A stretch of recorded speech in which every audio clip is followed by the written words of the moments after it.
Salut à tous, je vous retrouve aujourd'hui pour un vlog. C'est un vlog un petit peu spécial parce que c'est une soirée qu'on va passer ensemble. Donc j'espère que j'arriverai à vous filmer tout l'événement parce que je suis pas sûre que ce soit autorisé. Donc on verra ça tout à l'heure. Là ici je vais vite aller terminer de me préparer parce que dans 20 minutes je dois partir pour chercher quelqu'un. Donc vous découvrirez ça juste après et voilà, j'espère que ça va vous plaire. Voilà, je suis prête. Maintenant, direction la voiture et on va chercher la petite invitée surprise que vous allez voir juste après. A tout de suite. Donc, on vient d'arriver après, combien de temps? 1h15 Non, 1h20 de bouchon sur Bruxelles. Et mon invité est là. Salut! Salut! Donc, vous l'aviez vu dans ma vidéo. Non, je sais pas si on te voit. Je sais plus. Enfin, dans mon vlog et dans ma vidéo de Ladies Ragtime, donc c'est ma cousine. Coucou. Et donc je vous ai pas dit, on va au café numérique à Bruxelles. Donc je sais pas du tout comment ça va être. C'est apparemment sur la beauté, donc il va y avoir des maquillages, des soins et tout ça. Donc on va voir un petit peu. Et c'était Beauty Addict qui m'avait fait une invitation sur Facebook en fait pour participer à l'événement. Donc on va voir ça tout de suite. Là on va quand même chercher à manger parce qu'on crève la dalle. Et on sait pas ce qu'on va manger. On espère qu'on va trouver quelque chose. On a trouvé une place de parking, donc c'est déjà ça. Et donc on vous retrouve après en espérant qu'on sache filmer un petit peu tout à l'heure. À tantôt. Tantôt. Donc là on est en train de manger super light. Et on a été chez là.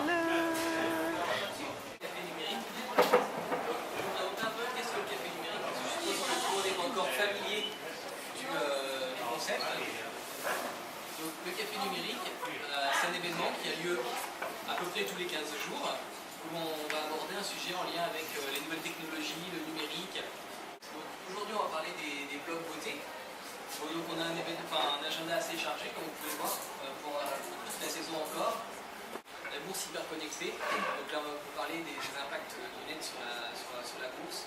Parfois, on voit comme ça une mauvaise déclaration.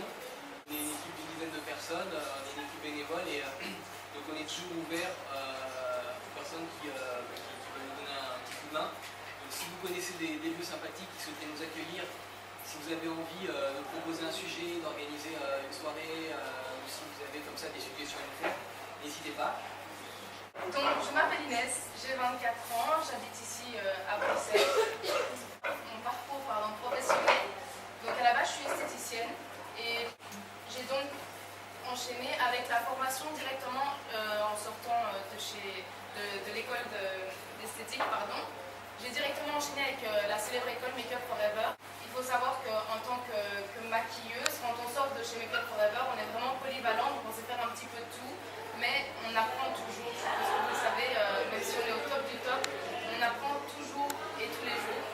Donc j'ai également suivi une formation chez Samer Kouzami.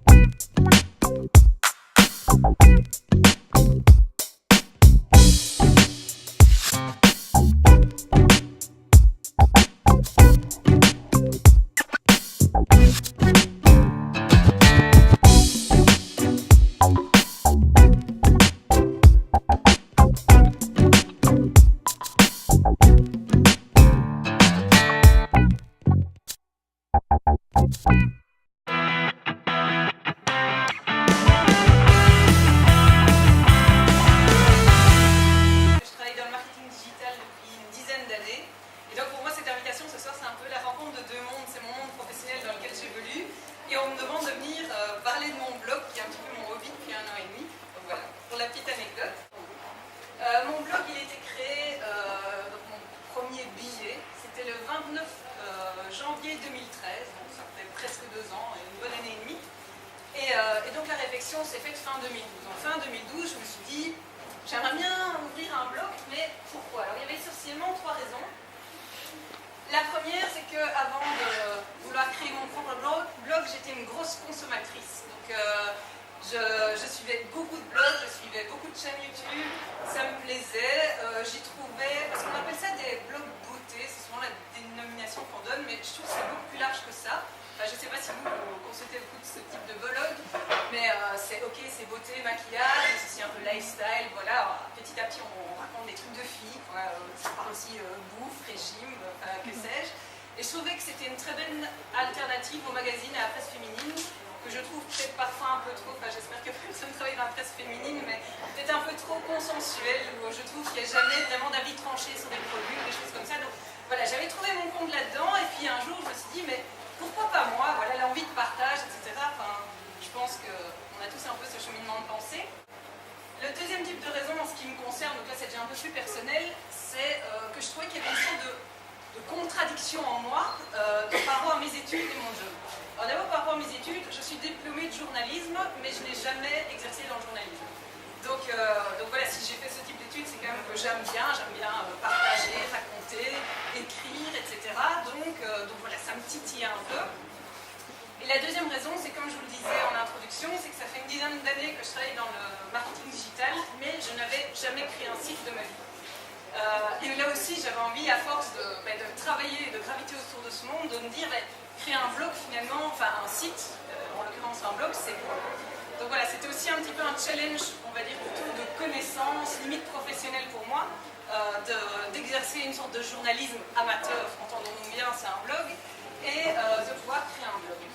Le troisième type de raison, c'est, on va dire, peut-être plus travailler sur l'estime de soi, sur l'assurance et ce genre de choses. Je pense qu'à partir du moment où on met son image sur Internet, on est prêt à tout après, parce que voilà, c'est quand même une prise de conscience, on se jette à l'eau, c'est pas toujours, les gens sont pas toujours agréables non plus, donc voilà, c'était, on va dire, les trois types de raisons qui m'ont fait ouvrir mon blog. Et la première chose, c'est qu'il faut lui trouver un nom. Et je sais que ça paraît peut-être bête, mais j'ai passé 3 nuits là-dessus, en me disant, mais qu'est-ce qu'il faut à la fois? On a envie tous d'un nom original, facile à retenir, qui présente bien notre personnalité ou la thématique de notre blog. Donc, tout ça, c'est plus facile à dire qu'à faire. Petit à petit, je suis venue sur Satinto. Alors, pourquoi Satinto?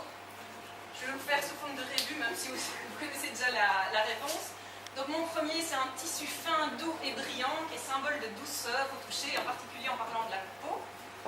Mon second est une couleur difficilement définissable, c'est un mélange de gris, de brun avec une touche de mauve, mais en tout cas c'est une couleur qu'on dit tendance et qui s'accorde facilement avec les autres.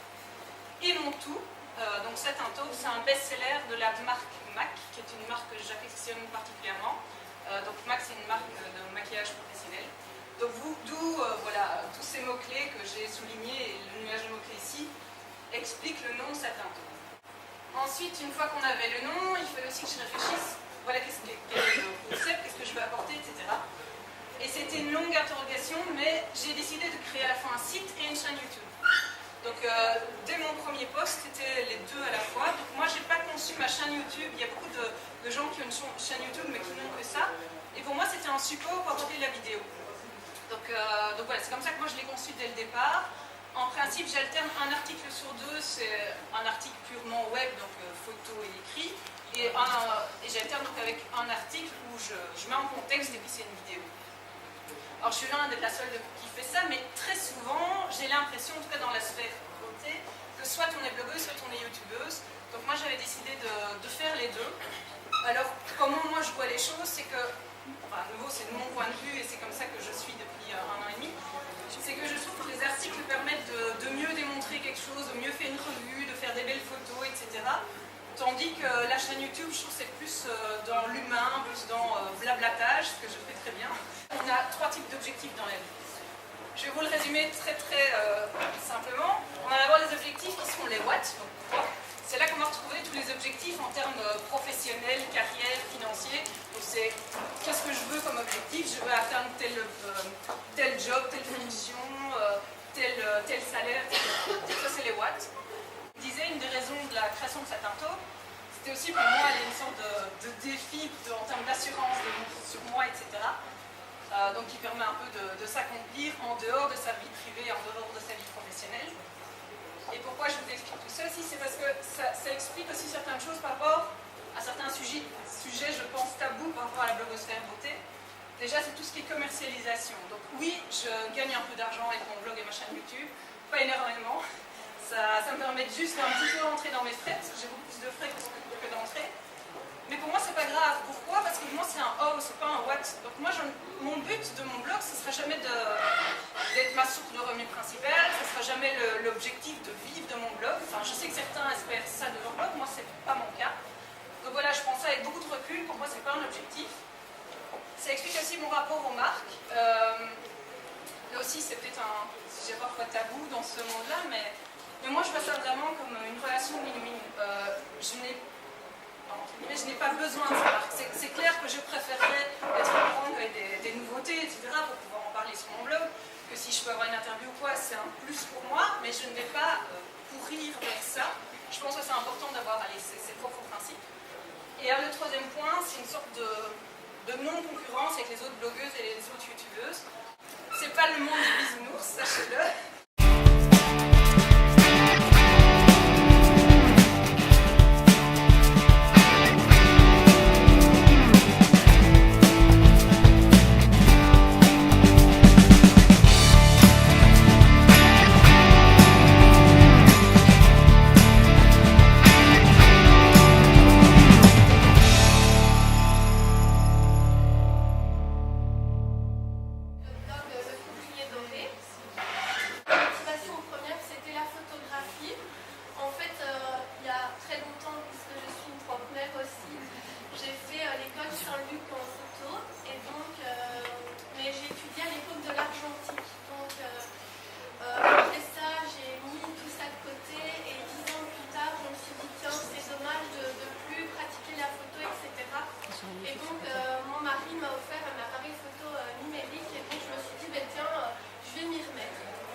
J'ai pas du tout les compétences techniques, etc. pour retomber sur mes pattes.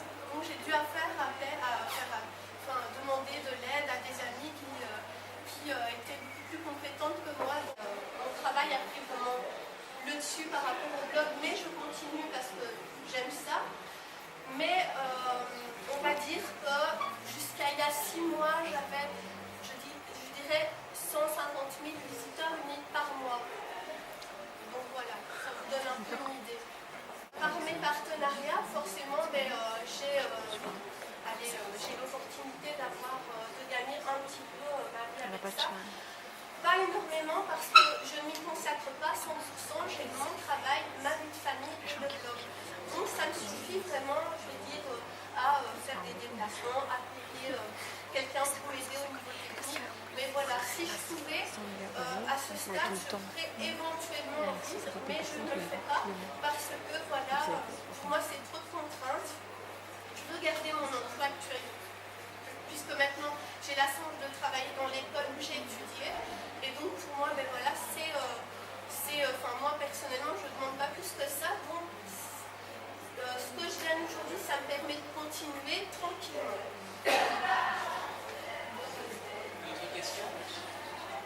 Comme je le disais, si vous avez des questions, des suggestions ou autres, n'hésitez pas à vous adresser aux gens pour les petits badges.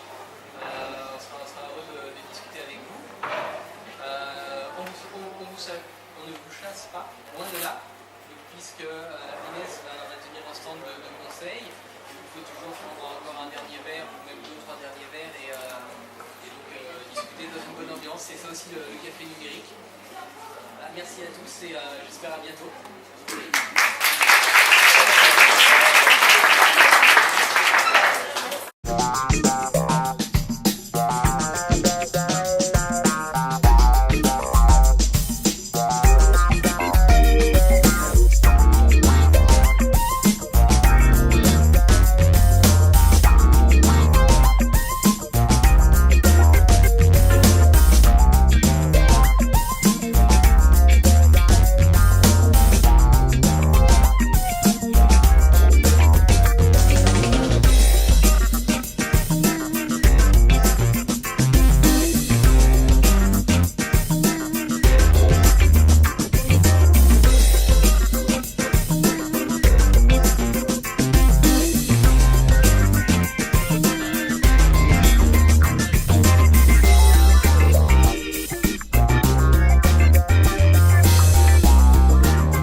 Donc, quelle heure il est? Je sais même pas quelle heure